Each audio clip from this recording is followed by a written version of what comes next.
Hello అండి, welcome to simply creations. ఈరోజు ఈ రోజ్ ఫ్లవర్స్ ఎలా చేయాలో చూపిస్తాను నేను.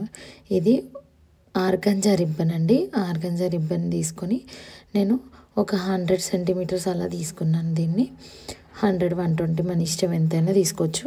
దాని కార్నర్స్ని ఇలా కొంచెం కొంచెం కాలిస్తే అది ఏమవుతుందంటే పోగు లేకుండా ఉంటుంది. అలా చేసి పెట్టాను నేను ఈ రిబ్బన్ని.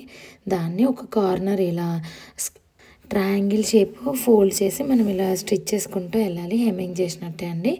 ఇలా ఇలా ఇలా కుట్టాక నెక్స్ట్ ఫోల్డింగ్ ఎలా చేయాలో చూపిస్తాను చూడండి. దాంతో ఈ పెటల్ షేప్ రావాలన్నట్టు ఇలా మనం డబల్ ఫోల్డ్ చేయాలి. ఇలా చేసి మళ్ళీ దాన్ని మనం ట్రయాంగిల్ షేప్లో పైన ఉన్న లేయర్ని ట్రయాంగిల్ షేప్లో ఫోల్డ్ చేయాలి. అప్పుడు ఏమవుతుందంటే మనం దాని మీద నుంచి స్టిచ్ చేసుకుంటూ వెళ్తే అది పెటల్ లాగా మోల్డ్ అవుతుంది అన్నట్టు. చూడండి, ఇది ట్రయాంగిల్ లాగా ఇలా ఫోల్డ్ చేయాలి. చేసేసి దాన్ని కుట్టేయాలండి.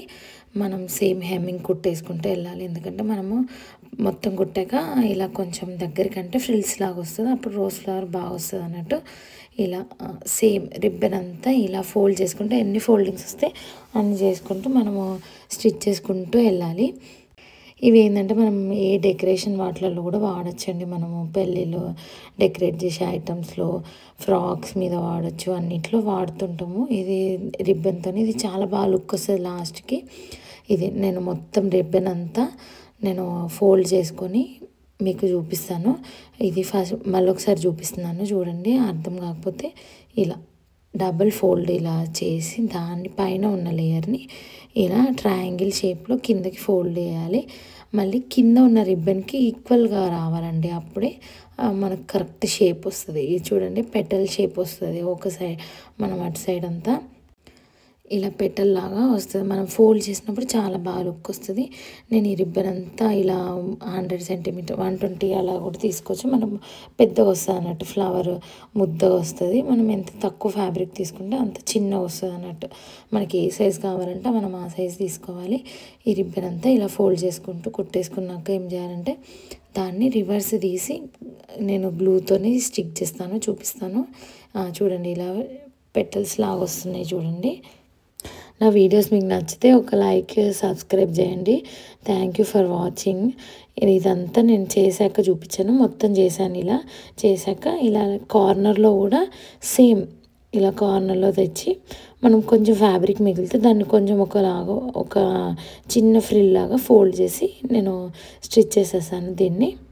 ఇదంతా అయిపోయాక మనం హాట్ గ్లూ గన్ తీసుకొని దాన్ని మనం గ్లూతోని స్టిక్ చేస్తే మంచి ఫ్లవర్ అవుతుందండి. ఇది చూడండి, లాస్ట్కి నేను దాంట్లో కొంచెం అది ఒకలాగా ఇలా కొంచెం మిగిలింది కదా నాకు ఫ్యాబ్రిక్, దాన్ని ఒక ఫ్రిల్ లాగా వేసి దీన్ని స్టిచ్ చేసుకొని లాస్ట్కి ముడేసేయాలండి. వేసేసాక ఏం చేయాలంటే ఈ వెనకాల సైడు లాస్ట్కి కొంచెం ఒక చిన్న ఫ్రిల్ లాగా రావాలి. అప్పుడు లోపల మనం దాన్ని ఫోల్డ్ చేసినప్పుడు అది చాలా బాగా లుక్ వస్తుంది అన్నట్టు. అందుకని నేను కొంచెం క్లాత్ని ఇలా వెనక్కి అనుకుంటూ వెళ్ళాను. లాస్ట్ వరకు తీసుకొచ్చి ఒక 2-3 ఫ్రిల్స్ అక్కడ కొంచెం ముద్దగా వచ్చేలాగా చూడాలి, అంతే.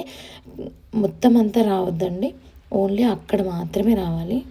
ఇది అంతా ఇలా కొంచెం వెనక్కి అనుకుంటూ వస్తేనే వస్తుందండి. ఎందుకంటే మనం ఫస్ట్ అలా జస్ట్ హెమ్మింగ్ చేసుకుంటూ వెళ్ళాం కదా, ఫ్రిల్స్ ఏమి అనలే కాబట్టి ఇది కొంచెం టైం పడుతుంది. స్లోగా అనుకుంటూ వెనకాల నుంచి అనుకుంటూ రావాలి. మళ్ళీ అక్కడ ఒక్క దగ్గర ఫ్రిల్ వచ్చాక మళ్ళీ క్లాత్ అంతా సమానంగా అనాలండి. అలా అంటేనే మంచి లుక్ వస్తుంది ఫ్లవర్. చూడండి, నేను ఇలా అనుకుంటూ వెళ్ళి వెనకాల మనం ఫస్ట్ వేసిన ట్రయాంగిల్ని కొంచెం ఇలా ముద్దగా ఇక్కడ ఒక్క దగ్గరే రావాలి. మళ్ళీ క్లాత్ అంతా మంచిగా నీట్గా అనుకోవాలండి. ఫోల్డింగ్ చేసేటప్పుడు మళ్ళీ ఇబ్బంది అయిపోతుంది. నేను ఫ్రిల్ వేసాక లాస్ట్కి ముడేసాను, ఎందుకంటే మళ్ళీ థ్రెడ్ ఎక్కువ తక్కువ అవుతుంది కదా, అలా వేయాలి. వేసాక మనం గ్లూ పెట్టేసుకొని రివర్స్ సైడ్ మనము ఏదైతే మనము ట్రయాంగిల్స్ వేసుకుంటూ ఫోల్డ్ చేసామో అటు సైడ్ కాకుండా వెనకాల సైడ్ గ్లూ పెట్టి మనం వెనకాల సైడ్ ఫోల్డ్ చేయాలండి. అప్పుడే ఆ పెటల్స్ అనేవి రివర్స్లో ఇలా ఫ్లవర్ ఓపెన్ అయినట్టు కనిపిస్తుంది. మనమంతా ఇలా గ్లూ పెట్టుకుంటూ ఇది కుట్టేయడానికి కొంచెం కష్టమవుతుంది, ఎందుకంటే చాలా పెద్ద ఫ్యాబ్రిక్ కదా. అందుకని గ్లూ అయితే మనకు ఆర్గాంజా క్లాత్ తొందరగానే స్టిక్ అయిపోతుంది.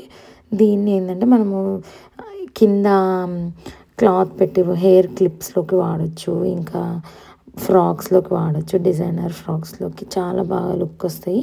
ఇందులో మనం కావాలంటే చిన్నగా పర్ల్ పెట్టుకొని కూడా వైర్ లాంటిది పెట్టుకొని లోపల ఫస్ట్ ఫోల్డింగ్ చేసినప్పటి నుంచే మనం అందులో పెట్టి ఫోల్డ్ చేస్తే అక్కడ కనిపిస్తుంది మనకు చిన్నగా పర్ల్ అలా లుక్ వస్తుంది. మనం దేనితో చేస్తున్నామని ఆ మెటీరియల్తో మనం పెట్టుకుంటే బాగా వస్తుంది. నేను జస్ట్ మీకు చూపించడం డెమో కోసం కాబట్టి నేనేం పెట్టలేదండి, నా దగ్గర వైర్ లేకుండే, అందుకని పెట్టలే. నెక్స్ట్ టైం ఎప్పుడైనా చూపిస్తాను. చూడండి, ఇలా పెట్టుకున్నాక మనం ఫ్లవర్ని ఇట్లా విప్పినట్టు అనాలి. నా వీడియోస్ మీకు నచ్చినాయి అనుకుంటున్నాను. Thank you.